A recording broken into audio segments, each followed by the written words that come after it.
Hey everyone, how y'all doing? Today I have another Rough Rider to show you.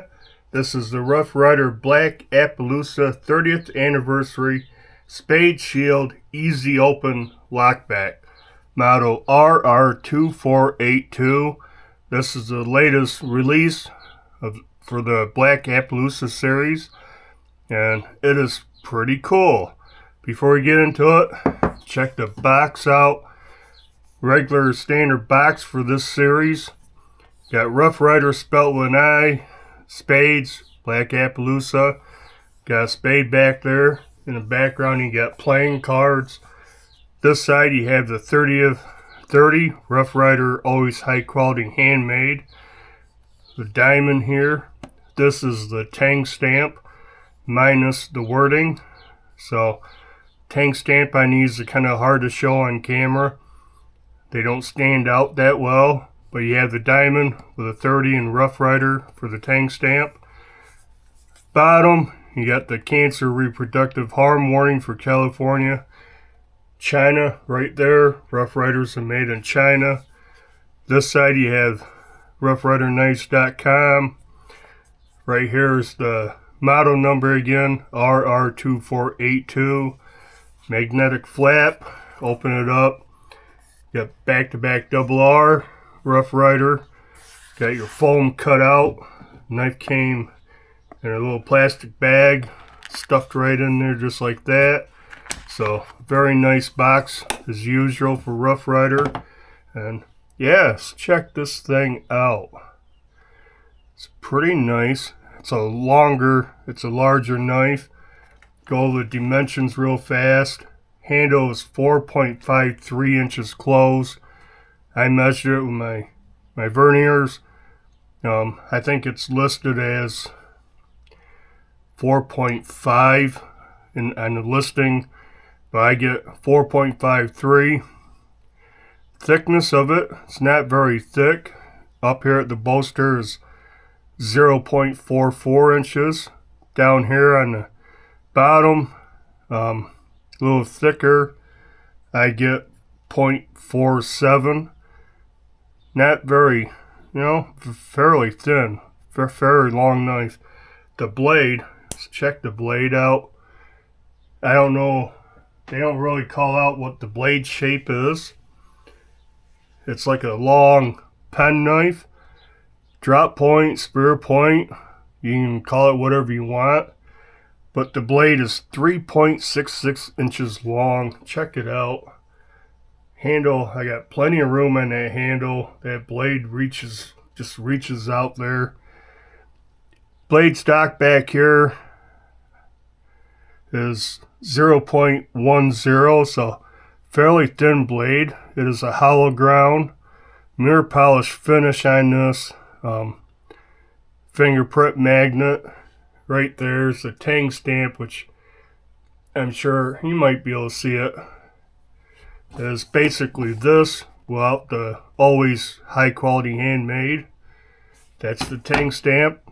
On the back, got 440A, RR2482, and China. Nothing up here on the blade.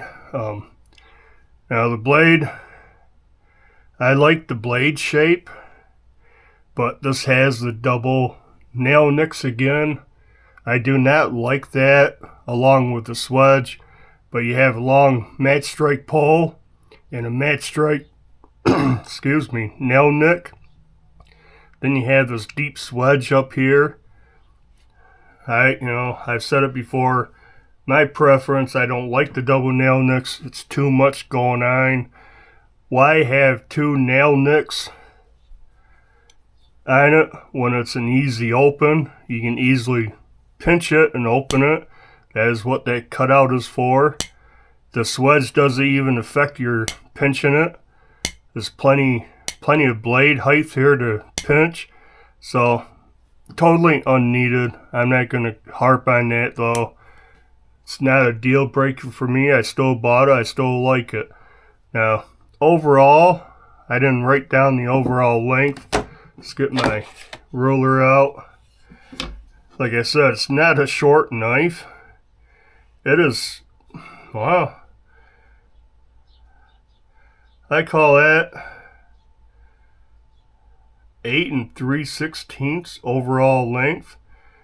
The blade is about 3.66, they say. And am I even on the screen? My screen keeps going dark on me. Cutting edge, you get about 3 3/8 cutting edge. So not a short knife. And it doesn't weigh a lot, being a lockback and everything. And such a long knife. It's only 3.1 ounces on my scale. But yeah. Now let's get a closer look at the bone. Something about this black Appaloosa bone they're putting on all these knives, I just absolutely dig. I love the looks of them. On the back here, got a couple of dark spots. That's pretty cool. Now you got nickel silver bolsters, which are nice. Nothing on them. No single thread. No R or anything. They're not pinched. Nice and clean looking bolsters, so that looks nice. Nickel silver pins, and let me tell you, you cannot feel a single pin sticking up or recessed too much. Nice and smooth. Got a little brass lanyard hole right there. That you can feel that. You can feel going over that just because there's a hole there. But that's done very nice. Got black G10 underliner underneath the covers. That looks very nice.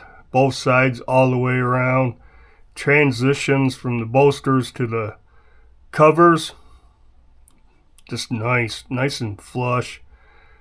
You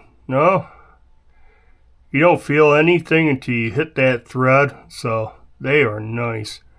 No sharp edges on the inside here, even on the corners. There's no sharp edges. That's kind of rounded there. Back spring, look how that ends nice and neat, straight. No sharp edge there. Very, very nice. Got brass liners. It's a mid-back lock, mid-lock. That's pretty stiff.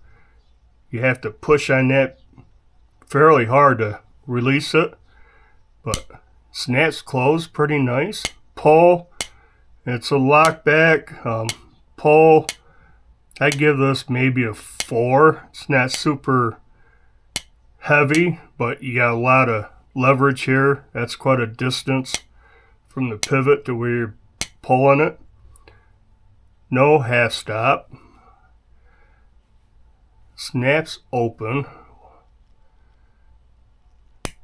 Right there.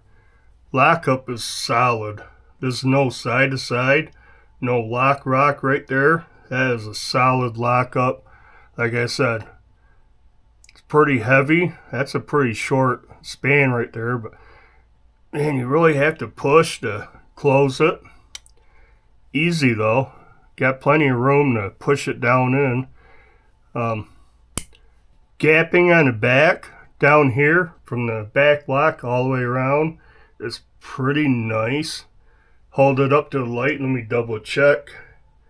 I see, where was it? I see a little gap, a little light coming through down here. Up here where the back lock bar is, there is a pretty good gap running up through here. That could be better. In fact, just holding it like this, I can see right through there. Just like that. I don't know if you'll be able to pick it up on camera or not, but pretty good gap. I mean, I don't know how tight they can get that, being that has to move like that. But that could be better, no doubt. That is a pretty good gap. Doesn't look that horrible when you're looking at it. Yeah, although once you see it, you can't unsee that. So that's the only flaw in this. Blade centering, not perfect, but it is pretty pretty close. I can move it over and put it right in the middle, but closing it, it's off just a little bit.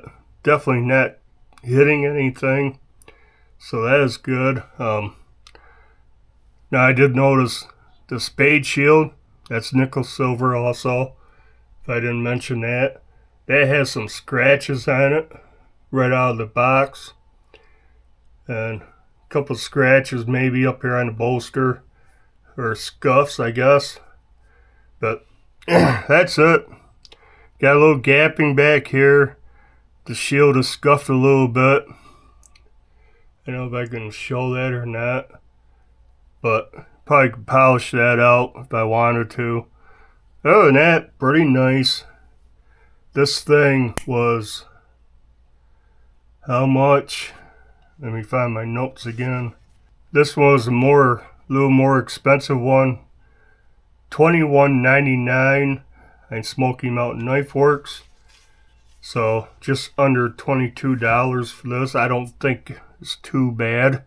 I like it. Feels good in hand. Definitely reaches out there with that long, over 3.5 inch blade.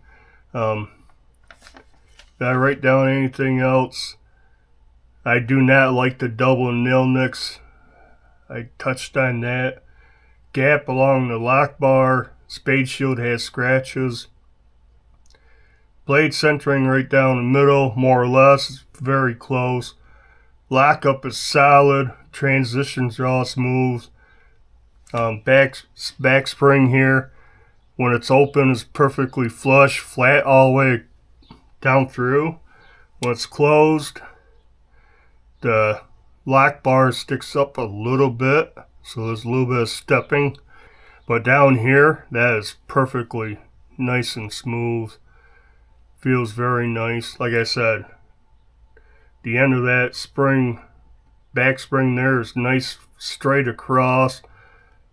Chamfered, no sharp edges. I like that. I have not done anything to this as far as cleaning or lubing or anything. I don't know. Maybe if I get a light, I don't know. Kind of want you guys to see that gap. Kind of, once you see it, you cannot unsee it, and it does not look great. So that's the biggest flaw, that gap right along here. It's the only thing I really don't like about it. But for $22, these are not collector items. You know, I'm collecting all of these in this series, but they're not safe cleans. I'm going to use them. I've been using them. And yeah, blade came very sharp. Let me get this note card. You can see very clean. Get no paper fuzz on the blade, no fuzzies on the cuts. Very nice. So very cool deal. This is number 7. I believe there's 2 more knives coming out in this series, maybe 3, I can't remember.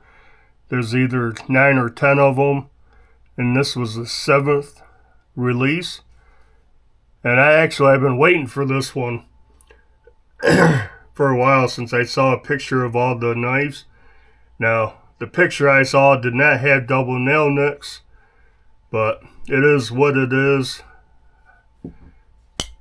I don't use them because you can easily pinch and open them. But yeah, I guess that'll be it for this video on this knife. Do the usual like, comment, subscribe if you haven't. And until next video, bye.